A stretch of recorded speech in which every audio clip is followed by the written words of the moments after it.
Ads के बारे में डिस्कस करते हैं। एड्स की फुल फॉर्म क्या होती है? Acquired immuno deficiency syndrome. Syndrome क्या होता है? ग्रुप ऑफ सिम्टम्स को बोलते हैं। तो means deficiency of immune system, तो इसके अंदर जो इम्यून सिस्टम है उसके अंदर कमी देखने को मिलेगी। Acquired during the life time of an individual I in not a congenital disease. तो ये जो लाइफ टाइम होता है, नॉर्मल जो लाइफ टाइम चलता है इंडिविजुअल का, उस टाइम पे उस उसमें एक्वायर की जाती है, वहाँ से प्राप्त की जाती है। इसका कोई जन्मजात से कोई रिलेशन नहीं होता है। एड्स जो डिजीज है, syndrome means A group of symptom. जैसे बताया है कि जो सिम्टम्स काफ़ी सारे, जब एक जैसे जो काफ़ी सारे सिम्टम एक किसी बीमारी में देखने को मिले उसको सिंड्रोम बोला जाता है। फिर फर्स्ट रिपोर्टेड इन 1981, 1981 में सबसे पहले इसको रिपोर्ट किया गया था। और now has spread all over world killing more than 25 million person. तो आज तो हम इसको पूरे वर्ल्ड में देख सकते हैं, जिसमें हर साल ये लगभग 25 मिलियन पर्सन, अच्छा 25 मिलियन जो पर्सन हैं वो अभी तक इसकी वजह से किल हो चुके हैं।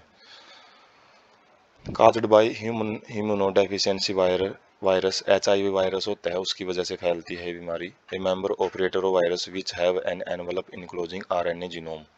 तो एक रेट्रो वायरस की कैटेगरी का वायरस है ये, और जो कि एक एनवलप लिए होता है, एक प्रोटीन कोट लिए होता है, जिसके अंदर RNA एक जेनेटिक मटेरियल है वो काम करता है।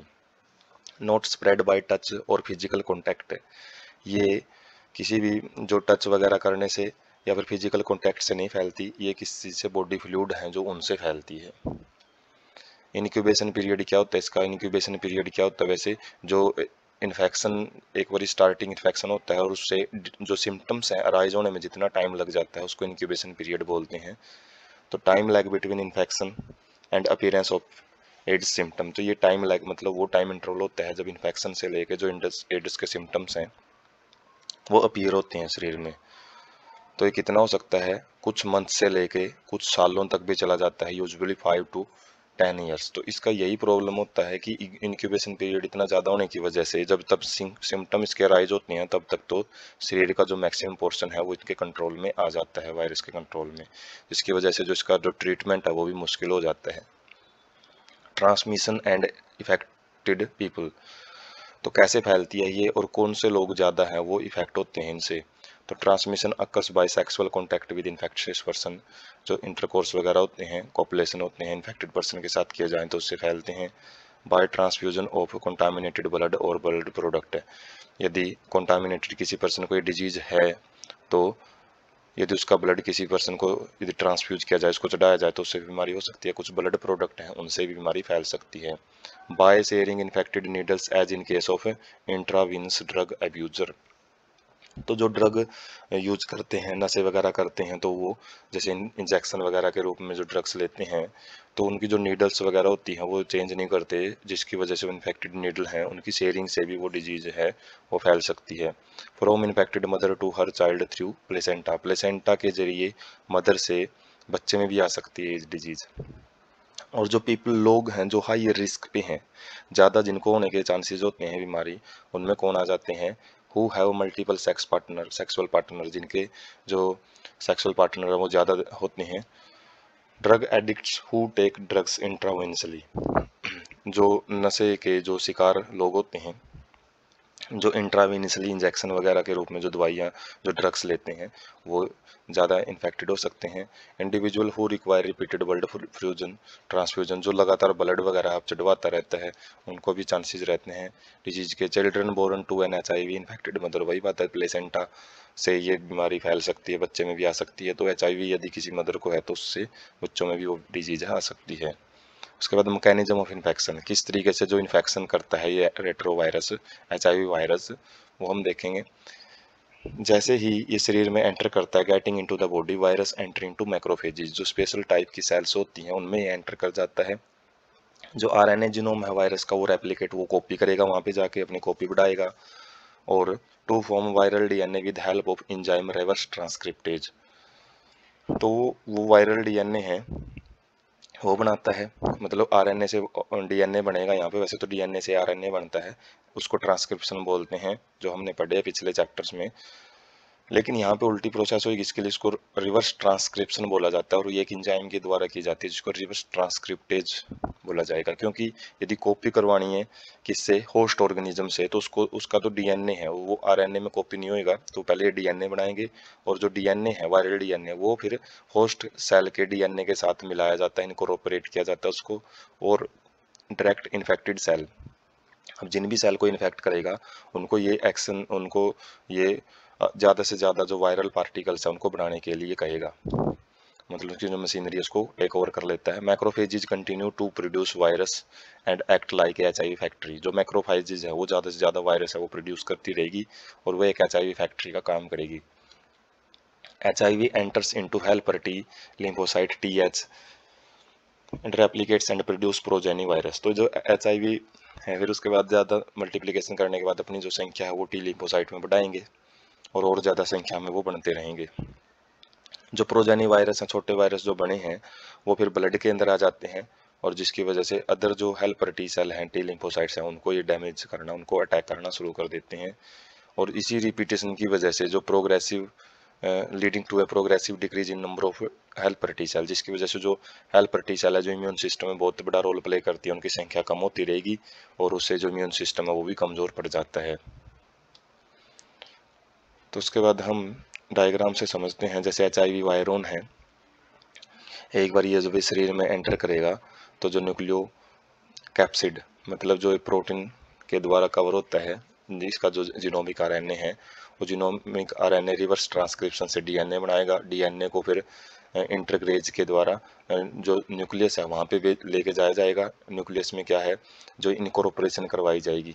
यहाँ पे जो मेन है होस्ट डीएनए है जो ब्लू कलर का, और जो रेड कलर का डीएनए है वो बाहर से आया है, और एक बार वो एंटर कर गया तो रेप्लिकेशन जैसे डीएनए में होती रहती है, जो मेन प्रोसेस है। तो इससे क्या होगा, जो बाहर वाला जो डीएनए है वायरल डीएनए वो भी कॉपी होएगा, और उसके बाद डीएनए से क्या बनेंगे, अलग अलग टाइप के जो जीन है, जो अलग अलग जीन होते हैं, उसके बाद वो प्रोटीन वगैरह बनाएंगे, आरएनए बनाएंगे, और उससे आरएनए वो काफ़ी संख्या में प्रोड्यूस करती है सेल, जिसकी वजह से काफ़ी सारे जो प्रोजेनी है वो बनती रहती है आगे, तो बडिंग से बाहर निकलते रहते हैं।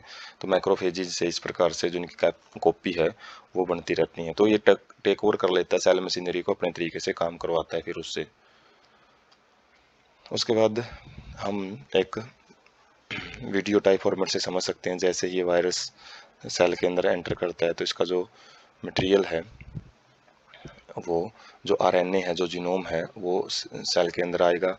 उसके बाद इसकी जो रिवर्स ट्रांसक्रिप्शन है वो होगी, और उसके बाद रिवर्स ट्रांसक्रिप्शन जो डीएनए बनेगा उस डीएनए को सेल में इनकॉर्पोरेट किया जाएगा न्यूक्लियस के अंदर, और न्यूक्लियस में इसके फिर आगे जो डीएनए वो कॉपी होंगे, और डीएनए से जो आरएनए वगैरह है वो ज़्यादा से ज़्यादा मात्रा में कॉपी कर करके नए नए जो वायरस हैं वो बनते रहते हैं।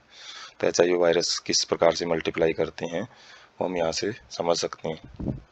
उसके बाद सिम्टम्स, डायग्नोस्टिक टेस्ट और ट्रीटमेंट क्या रहेंगे एड्स के वो देखेंगे। सिम्टम्स क्या हैं, बाउट्स ऑफ फीवर, जो बुखार वगैरह है वो हल्के हल्के बुखार वगैरह वो होते रहते हैं। डायरिया डिजीज है वो भी होएगी इसके अंदर। वेट लॉस, जो वजन है वो कम होता चला जाएगा। Common infection due to bacteria, mycobacterium virus, जो इन्फेक्शन नॉर्मली नहीं होते हैं शरीर में, तो कुछ जर्नल से बैक्टीरिया वगैरह हैं, वो भी बैक्टीरिया है वो काफ़ी सारे इन्फेक्शन है वो फैला सकते हैं। इवन पैरासाइट टोक्सोप्लाज्मा, तो ये कुछ नॉर्मल से पैरासाइट वगैरह होते हैं वो भी डिजीज फैला सकते हैं, इतने ज़्यादा वो कैपेबल हो जाते हैं।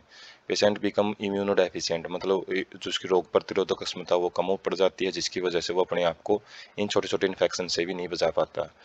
डायग्नोस्टिक टेस्ट क्या रहता है, अलाइजा टेस्ट होता है, जो एंजाइम लिंक्ड इम्यूनो सोर्बेंट एसेस की फुल फॉर्म पूछ ली जाती है। तो अलाइजा टेस्ट, जैसे हमने वाइडल टेस्ट फर्स्ट पार्ट में देखा था टाइफाइड के लिए किया जाता है, इसी प्रकार से अलाइजा टेस्ट है वो डायग्नोस्टिक टेस्ट पता करने के लिए कि भी ये डिजीज है या नहीं है किसी पर्सन में, उसके लिए ये टेस्ट है वो किया जाता है। ट्रीटमेंट क्या रहता है, एंटी रेट्रोवायरल ड्रग्स हैं, is only partial effective, partially का मतलब है इतना ज़्यादा इफेक्टिव नहीं होती हैं, ये ड्रग्स ही जो है वो यूज की जा सकती हैं।